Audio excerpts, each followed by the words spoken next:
guys, and welcome back to another episode of Rebuilding Wimbledon, our first episode in the Premier League. It's a good time to be alive. As you can see, I am dressed as a giraffe because, well, I said I would, and here we are. So yeah, enjoy this. I'm now representing Toys R Us while we're here as well. No sponsorship at all. I just really liked those adverts when I was a kid, and this kind of reminded me of that, so you can call me Jeffrey from now on. Anyway, as you can see, we're playing on the Sunday. We are playing against Arsenal. It's going to be tough. In fact, we're in the Premier League. Smash the like button if you're looking forward to this season, because I bloody am. It's going to be crazy good, crazy difficult, and that's sort of the thing that's going to really bug me. But there you go. Now, over the summer, obviously we're going to do transfers in a sec. Do not worry about that. But yeah, over the summer, we've done our best regarding signings. It's been incredibly difficult, of course, because as much as we had that money, obviously some of it had to go on wages. We had to do new contracts for players. A lot of players have left, but they weren't on that much anyway. So it's been very, very difficult. And I think it's going to be a massive struggle this year. Now, I'd actually recorded, or not recorded, but done most of the transfer window on Friday before any of the episodes over the weekend and that have gone out, which means that I didn't get a chance to actually pick up Liam McClendon from Luton, because a lot of people were saying, oh, go pick him up. Now, generally I wouldn't do that anyway, because for me, I'm not one of those people. I don't see a player that scored lots of goals for another team in that league and go, right, he's going to be awesome for us. I just don't think that. I've found that I've tried that in the past before, and they've been absolutely shocking because their stats just don't match up, unfortunately. But, you know, I would have looked at McClendon, but unfortunately he'd already moved to Millwall by the time I had a chance to actually look at it today, which is a real shame, because I would have picked him up anyway, because they actually only got him for 800,000, and I would have had enough money to probably pick him up. But there you go. And he's only moved to Millwall, and I assume that that means that they got promoted or something, because I don't remember playing them last year.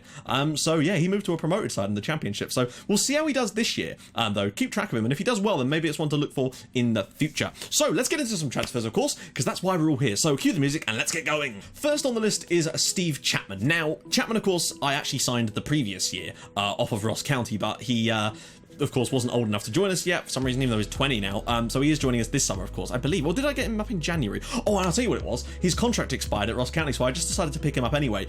This was, of course, before we were promoted. So yeah, he's probably not going to play for us anytime soon, but he's there as a sort of backup. As well as that, Fabio is back on loan. Now, I tried to go after the guy. The reason I'm not talking about him on his own screen is because he's not on my transfer list as a result of being a loanee. For some reason, he did not appear because it was last season. But basically, Fabio, we got him back on loan, which is good. But the problem was, I went in to put a bid for him because a lot of people were saying, oh yeah, sign Fabio. I thought, okay, good, let's have a little crack at this. £20 million was how much they wanted for him. Unfortunately, Mineiro are a big side in Brazil, and Fabio is of an age now where he's developed enough for them to want big money for him anyway, and that was the lowest I could get them down to before they grade it out and said this was our final offer type of thing. So yeah, probably not going to be signing him, but we did get him for another year, and he was our hero last year, so we may as well have him, but don't worry, I've made other improvements. Next up is Christopher Listerl. I believe that's how it's pronounced. He's a Norwegian centre-back who we brought in actually from Hammarby over in Sweden. But again, I think his contract did expire. No, it didn't expire. We bought him for £475,000, which for a player that is now worth 2.5 million upon joining us, I think is a good deal. He's 4-star ability,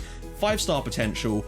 I think he's decent. You know, obviously we were going to have to look far and wide for players, basically, because the fact is, we were not going to be able to sign players from the major leagues to join us, because I looked at a couple of players from Germany, because I thought, okay, we'll have a little look. Had a little look in France, had a little look in Italy. The problem was, for a player that was sort of this kind of level, so 4-star based on our current squad, we were looking at paying sort of 15-16 million.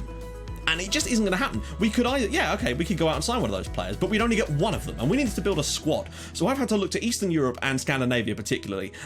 South America a little bit less so this time around, just because I feel that that's better for players for the future, and I've picked one of those up too, but we'll show you him in a sec. But it's mostly been those countries this time. Even Africa's been off the cards mostly because of the work permit problem. Next up is the man that I'm really hoping is going to be able to be that sort of, that ultimate deep line forward that I'm looking for, basically. This is Radek Mali. Now, I do apologise if I'm pronouncing his name wrong, and if you are of a Czech persuasion, then please do let me know how to pronounce his surname, because I'd like to get it right, basically. We brought him in from Brno. I think he looks decent. He's 18 years old. Again, we've got for a lot of youngsters. I know you want experience, but the thing is, experience is not a stat.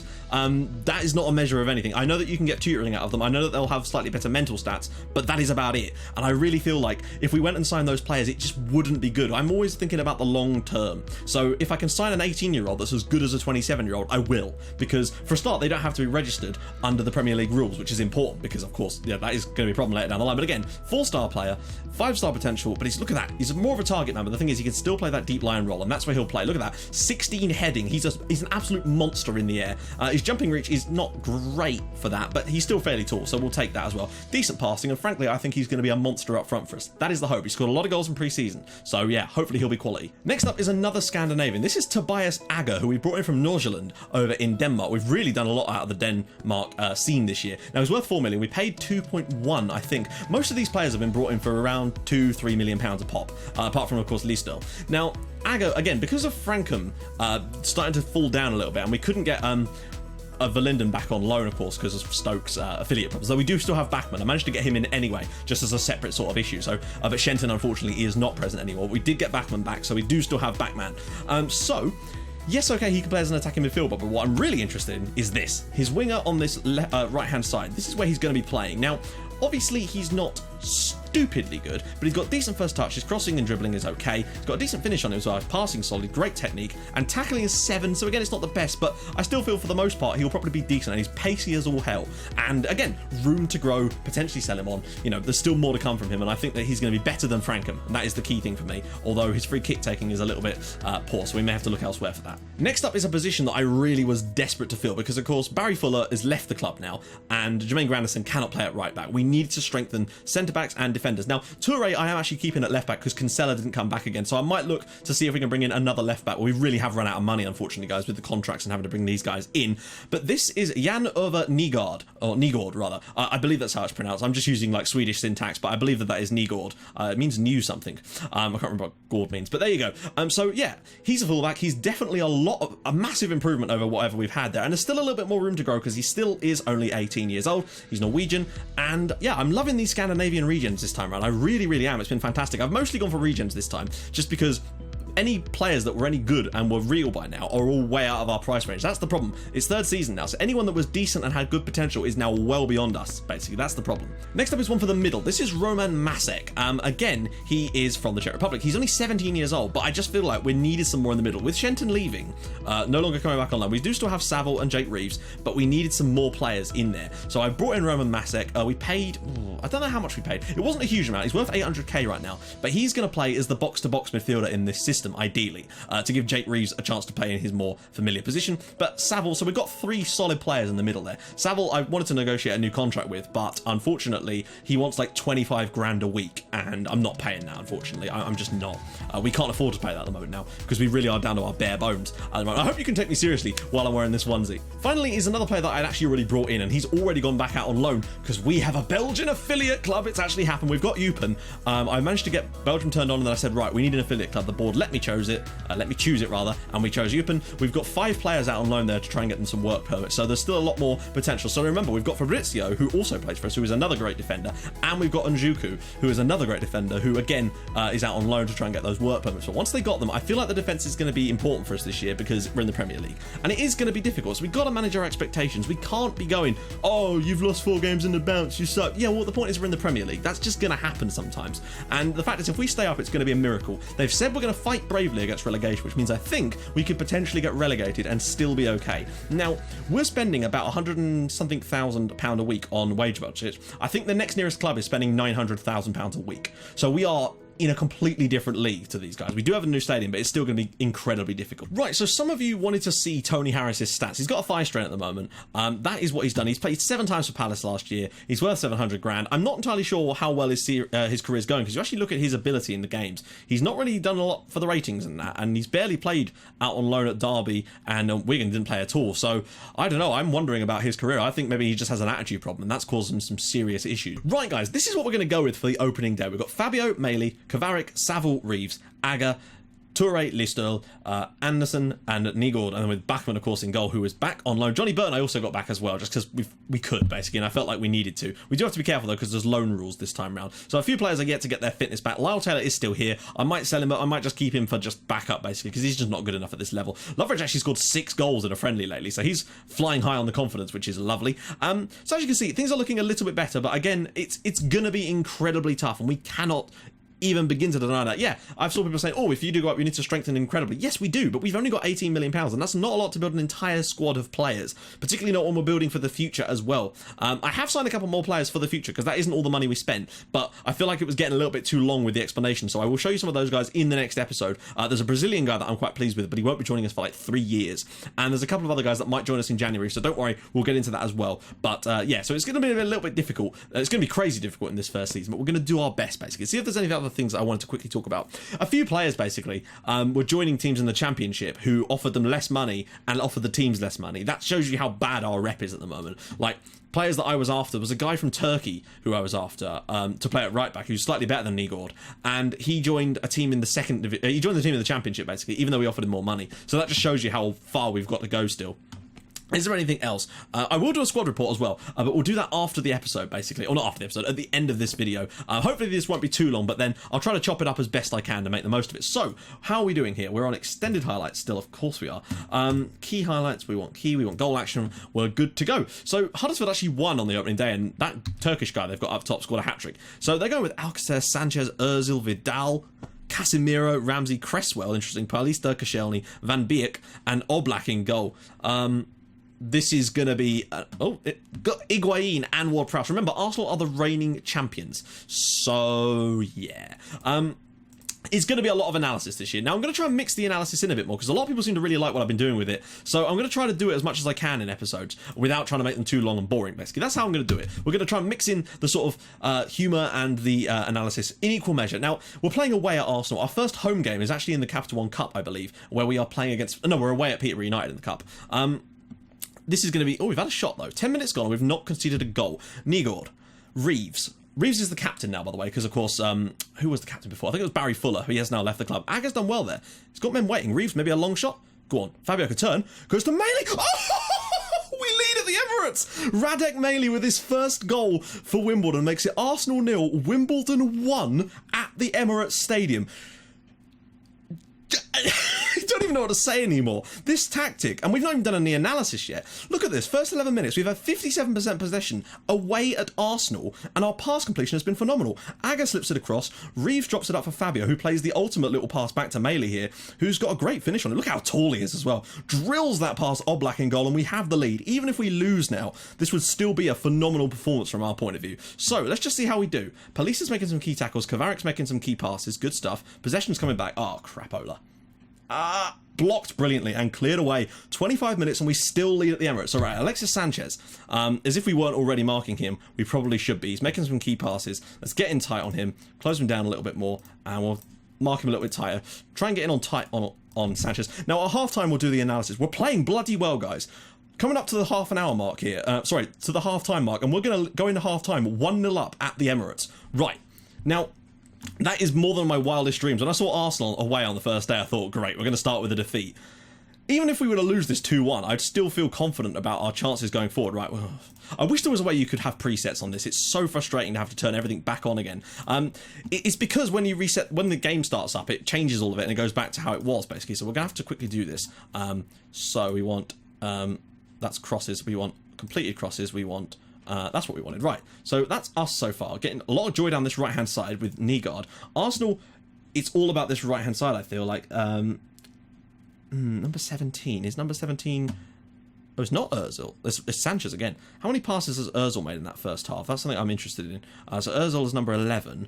Let's see. Only one key pass. They're definitely going down this right-hand side again, though. So that's something I might look to try and rectify in this second half by maybe doing the old defensive winger thing with Kovarik and just dropping him back there. But we're getting a lot of joy through Aga, so I might actually push him up a little bit, just for now. Now, Arsenal aren't particularly playing out from the back, are they? There's nothing really obvious, but it's definitely on this right wing where we are most vulnerable. They've had a couple of crosses from that side, but we do need to be careful in the air. That's, I think, our main vulnerability at this point is definitely those air balls. So... with that in mind, that's my changes for the first half. Let's get into the second half and see if we can hang on to an absolutely historic victory. Kovarik. He's going to need to play a really good game for us now. Toure. I feel like we probably will still lose this one, but we've given a really good show and we've not been outclassed by Arsenal today. We really haven't. Where was their clear-cut chance, by the way? It was in the corner, wasn't it? So, changes will be present very soon. Oh, hello. Reeves. And again down this wing. Nigord. Can he pull it back across? Oh, there's a man on the edge here. Aga. Gets inside. It's all the way across. Lister! Oh my god, Lister could have made it 2-0 there. He genuinely could have. Oh crap, Van Beek. Ramsey, back to Van Beek. Arsenal looks strong in the air. What a clearance that is from Lister. We've got two men up the pitch still, which is nice. Balic. for Arsenal. We're given a bloody good shot, and the way I look at it is this. If we can show that we're capable of playing this well against Arsenal, low cross, Alexis, bad defending in the end there, and Alexis Sanchez has made it 1-1, and deservedly so for Arsenal, but I still think there's a lot of positives that we can take from the way we've played so far. Away at the Emirates, and with quite a narrow system. I thought the chance had been blocked, but Alexis Sanchez does so well there. Bit poor from Bachmann then, just not the best, but hey, we're still level in this game. Oh, hello. Right. Already punished us once. Right, okay, yeah. Where's this? They are attacking a lot down that right-hand side, and it's Van Beek, interestingly, that is causing that. We're going to tackle him harder, and go onto his weaker foot. What's his name? Did that say Sevi Van Beek? He looks like he's come from Ajax or something. Reeves, he's got a man on the edge. Go on, find him. Fabio, get in the box. Aga could spin this. We're really good with this short play in the box here. Aga, can we flip it back to him? Reeves, wow. We're creating chances away at Arsenal. We're not looking outclassed at all. If we lose this, it'll probably be fairly unlucky for us. Right. Who's looking nervous? Jake Reeves. Who? No, wait.